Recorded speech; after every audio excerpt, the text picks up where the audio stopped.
multiple choice, do you think it's necessary to read all of the options A, B, and C, before you make a decision as to which is correct?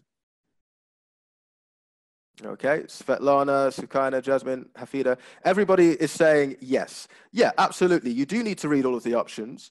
It's not just a case of having to read all of the options. You have to read all of the options very carefully. So once you've orientated yourself to the main topic of the text, okay, you've worked out, okay, it's a manual, it's a memo, it's an email, great. So you've got the main idea. Now you can start to move on to look at the details within the options. So let's have a look at an example here. It's a crucial step to read all the options carefully, because a lot of students, in my experience, have made mistakes because they haven't read the options carefully enough. We can look at an example here.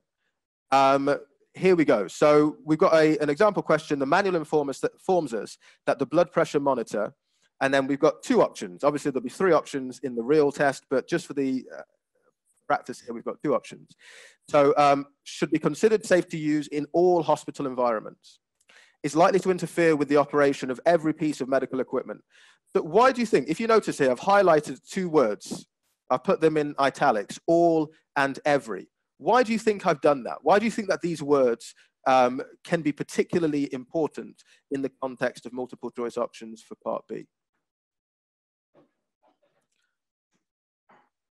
Why all and every? What could be significant about these words? Okay, so Seema's saying they're keywords. Yeah, they can be, but why? Why could they be keywords? Okay, this could be sort of general. Yeah, I mean, all and every is basically, it's saying something quite specific here, isn't it? Let's have a look at the first one. Absolute, good, yeah. Yeah, Jello saying that. All and every often points to a mistake. Yeah, it could. So if we have a look at A, for example, so the manual informs us that the blood pressure monitor should be considered safe to use in all hospital environments.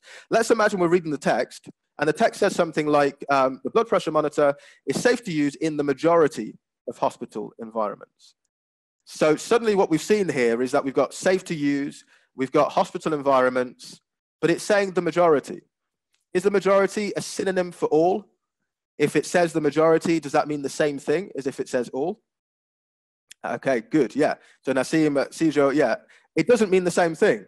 So it's very easy for the OET to put together certain options which look as if they're correct, but just because of these words, these sort of absolute terms like all and every, it means that even if we find information in the actual text which makes us think, oh yeah, okay, there's a lot of words here that are quite similar, I'm going to choose this option, that one word can actually change the meaning quite significantly. There's a big difference between saying that the majority of something is safe to use and saying that all of something is safe to use. So these are the sort of some of the things that the sort of the words that can come up which can actually change the meaning and can lead us to making mistakes. That's how we end up getting distracted by not paying attention to really specific words and phrases within the text.